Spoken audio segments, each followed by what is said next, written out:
नमस्कार किसान भाइयों, आज के इस वीडियो के अंदर आप सभी का स्वागत है। किसान भाइयों, अगर आपकी फसल पीली पड़ चुकी है और उस पीले हुए फसल के अंदर अगर आपको फलों की साइज बढ़ानी है तो ये बहुत बड़ी मुश्किल आपके सामने अगर होगी, तो आज हम ये मुश्किल सबसे आसान करने वाले हैं। पीली हुई फसल के अंदर बहुत सारी दिक्कतें होती है और उसमें एडिशनल दिक्कत हो जाती है। कोई अगर साइज नहीं हुआ तो हम मार्केट में अच्छा माल नहीं लेके जा सकते और माल नहीं लेके गए तो भाई उत्पादन के वांदे हो जाएंगे। तो इसलिए आज के इस वीडियो के अंदर हम पीली फसल में साइज कैसे बढ़ाए ये आपको बताने वाले हैं। बहुत बढ़िया तरीके से बताने वाले हैं, इसलिए वीडियो को अंत तक ध्यान से देखिएगा। कोई भी एक सोल्यूशन नहीं है आपकी फसल में, जिस वजह से समस्या उत्पन्न हुई है वही सोल्यूशन आपको देना पड़ेगा। ऐसा नहीं कि भाई पीली फसल है तो किसी भी कारणवश पीली पड़ चुकी हो, चाहे वो कोई भी कारण हो, कोई रोग से हो, कोई डिफिशियंसी के कारण हो या फिर कोई अन्य कारण के वश आपकी फसल पीली पड़ी हो और आप ये वाला स्प्रे डालोगे तो आपका काम हो जाएगा, तो ऐसा बिल्कुल भी नहीं है। इसीलिए स्टेप बाय स्टेप लॉजिक को जरूर समझिएगा और उसको अपने फसल के अंदर अप्लाई जरूर कीजिएगा। तो चलिए, सबसे पहला वाला चीज क्या हो सकता है कि अगर आपकी फसल किसी रोग के कारण अगर पीली पड़ चुकी है और रोग के कारण पीली पड़ने के बाद आपकी साइज रुकी हुई है तो उसके लिए अलग ट्रीटमेंट आपको करना पड़ेगा। अगर आपकी फसल किसी टेम्परेचर के कारण, होता है ना ठंड के दिनों में पत्तियां पीली पड़ जाती है, तो उसके कारण भी अगर आपके फलों की साइज रुकी हुई है तो उसके लिए अलग ट्रीटमेंट है, ठीक है। और तीसरा एक कारण हो सकता है कि भाई न्यूट्रिएंट की डेफिशिएंसी, किसी न्यूट्रिएंट की डेफिशिएंसी के कारण अगर पत्तियां पीली पड़ चुकी है तो उसको हरा भरा करके साइज करने का तरीका भी इन दोनों से अलग होता है। तो इसलिए हम स्टेप बाय स्टेप पूरी जानकारी हम या इस वीडियो के अंदर लेने वाले हैं। तो उसके बदले में आपको सिर्फ एक लाइक का बटन नीचे दबाना है, बाकी कुछ नहीं। तो सबसे पहली वाली बात हम बात करेंगे रोगों के बारे में।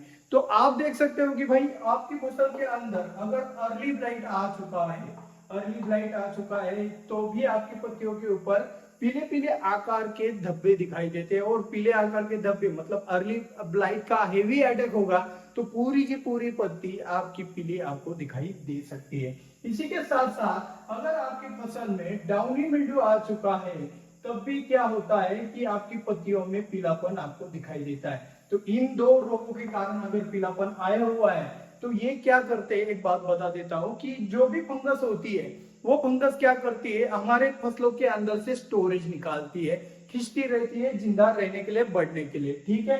तो अर्ली ब्लाइट की फंगस हो, डाउनी मिल्ड्यू की फंगस हो, हमारी फसल के अंदर क्या कम करती है, स्टोरेज। और स्टोरेज कम हुआ तो वैसे ही हमारे साइज को बढ़ने में बहुत दिक्कत इसलिए होती है क्योंकि हमारी फसल में स्टोरेज कम रहता है, ठीक है। तो ये जो स्टोरेज है ये ना बढ़ पाने का एक और कारण होता है, हमारी पत्तियों में पीला रंग आ गया तो हरा रंग कम हो जाता है, हरा रंग कम हुआ तो फोटोसिंथेसिस कम होगा, फोटोसिंथेसिस कम हुआ तो भाई सब चीजें यही से स्टार्ट हो जाती है। मतलब घुमा फिरा के हम अर्ली ब्लाइट और डाउनी मिल्ड्यू के ऊपर ही आ जाएंगे। पहले इन रोगों को कंट्रोल करना होगा तब जाके आपके फसल के अंदर साइज बढ़ने वाली है। तो सबसे पहली वाली बात, अगर अर्ली ब्लाइट के कारण आपकी फसल में पीलापन आया होगा तो उसे दूर करना पड़ेगा, जिसके लिए आप टोपाज या फिर बायर के बोनस का या फिर फॉलिकेयर का भी इस्तेमाल आप कर सकते हो, ठीक है। इसके अलावा भी बहुत सारे प्रोडक्ट है, आप इन टेक्निकल को अलग अलग कंपनियों से भी खरीद सकते हैं, सिर्फ नाम से ही खरीदना ऐसा कुछ भी नहीं होता है, ठीक है। और डाउनी मिल्ड्यू को कंट्रोल करने के लिए आप कर्जेट प्लस ब्लू कॉपर का स्प्रे कर सकते हो, जिसमें भी साइमोक्सानिम प्लस मैंकोजेब आता है, वो भी आप किसी भी और अन्य कंपनी का नाम से भी खरीद सकते हो, जैसे कि मॉक्सिमेड भी आता है तो वो भी बढ़िया है, ठीक है। तो कर्जेट प्लस ब्लू कॉपर का भी स्प्रे करके आप डाउनी मिल्ड्यू को कंट्रोल कीजिए। और ये कंट्रोल होने के बाद क्या होगा, आपकी फसल में थोड़ा सा ये डिसीज कंट्रोल में आ जाएगा, फिर हरा भरापन अपने आप थोड़ा सा बढ़ने लगेगा। और जब हरा भरापन बढ़ने लगेगा तो आप कोई पीजीआर का सहारा लेके ही अपनी फसल में साइज बढ़ाने की कोशिश कीजिएगा, वरना अगर आप कोई एमिनो एसिड सीवीड का इस्तेमाल करके या फिर नाइट्रोजन का इस्तेमाल करके साइज बढ़ाने जाओगे तो वहां पे क्या हो जाएगा, ये जो दो डिसीज है, ये जो दो रोग है, ये बहुत हाइपर हो जाएंगे, बहुत ज्यादा तेजी से बढ़ जाएंगे और आपको दिक्कत में लाकर खड़ा कर देंगे। और इस तरीके से रोगों के होते हुए भी पीली फसल में हम साइज बढ़ा सकते हैं। लेकिन ये जो चीज होता है ना, ये हमारे मुनाफे को काटती है, ये बात समझ लेना। रोग आने के बाद अगर आपकी फसल में अगर पीलापन आता है तो वो हमारी फसल में जो उत्पादन मिलने वाला है उसको घटाती इसलिए है क्योंकि ये हमारे स्टोरेज को कम कर देते हैं। और वही स्टोरेज हमारे फलों की साइज हो या फिर अंत में जो वजन के रूप में हमें मिलता है वो स्टोरेज ही होता है। ठीक है, तो स्टोरेज का मतलब हम किसी और अन्य वीडियो में देखेंगे। अगर आपका रिस्पॉन्स शेयर के बदले ज्यादा रहा, मतलब इस वीडियो को आप ज्यादा से ज्यादा शेयर कर पाए, तो हम इसके ऊपर भी एक अलग से वीडियो बना लेंगे। अब दूसरी बात करते हैं टेम्परेचर की। तो तापमान के अंदर क्या होता है भाई, अगर आप देखो ठंड के मौसम में क्या होता है, तापमान एकदम से नीचे चला जाता है और नीचे गए हुए तापमान के अंदर आप देखना कि भाई आपकी फसल की पत्तियां पीली पड़ जाती है। तो यहाँ पे आपको सिंपल वाली चीज है कि आपको तापमान बढ़ाना होगा। तो तापमान बढ़ाने के लिए आप क्या क्या कर सकते हो, अपनी फसल में सल्फर का इस्तेमाल कर सकते हो। ठीक है, सल्फर की स्प्रे भी ले सकते हो अगर फ्लावरिंग ना हो तो।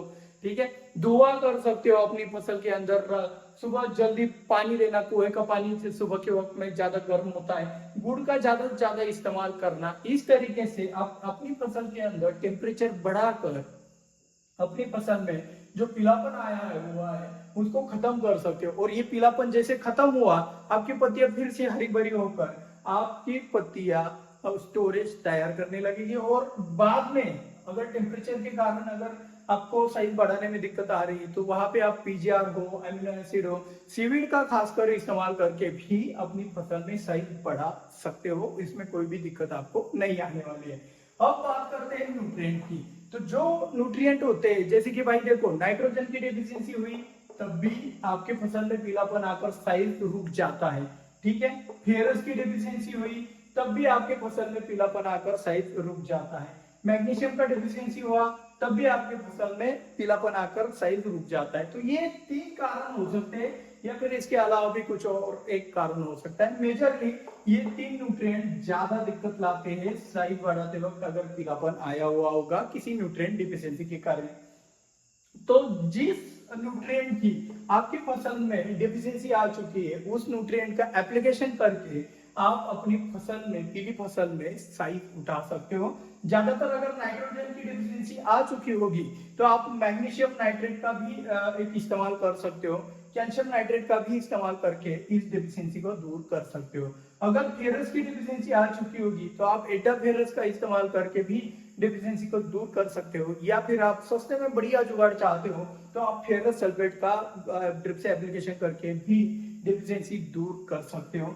और मैग्नीशियम का डेफिशिएंसी हो तो भाई मैग्नीशियम नाइट्रेट और मैग्नीशियम सल्फेट 2 सोर्स बढ़िया है मैग्नीशियम देने के लिए। आप इन दोनों में से किसी एक का एप्लीकेशन करके मैग्नीशियम की डेफिशिएंसी दूर करके अपनी फसल को फिर से हरा भरा अगर बनाने में आप सक्सेस हो पाते हो, आप यशस्वी बन जाते हो पत्तियों को हरा भरा बनाने में, तो आप इसमें भी यशस्वी बन सकते हो। ठीक है, तो इतना सिंपल वाला चीज है, लेकिन जब हम प्रैक्टिकली खेत में ये काम करते हैं तब पसीना छूट जाता है क्योंकि इसमें से सबसे ज्यादा दिक्कत देने वाला कोई एक चीज नहीं। जब भी आपकी फसल में अर्ली ब्लाइट आता है, परेशानी करता है, साइलेंटली बढ़ता है लेकिन दिक्कत बढ़ाता जाता है।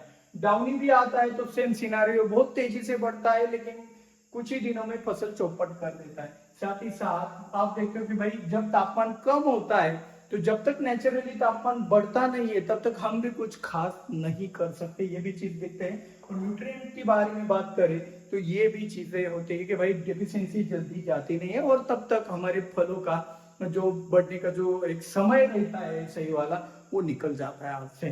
तो अगर आप चाहते हो कि भाई एक एक करके हम इन चीजों को बहुत ही डिटेल में समझ सके तो बहुत मजा आएगा। तो इसलिए आपको आपका जो चाहिए हमारे इस चैनल को सपोर्ट चाहिए और उस सपोर्ट के तौर पर आप इन वीडियो को ज्यादा से ज्यादा शेयर कीजिएगा, ज्यादा से ज्यादा लाइक और सब्सक्राइबर हमारे जितने बढ़ेंगे हम आपकी सेवा बहुत अच्छे से कर पाएंगे। मिलते हैं अगले वीडियो में। जय जवान जय किसान।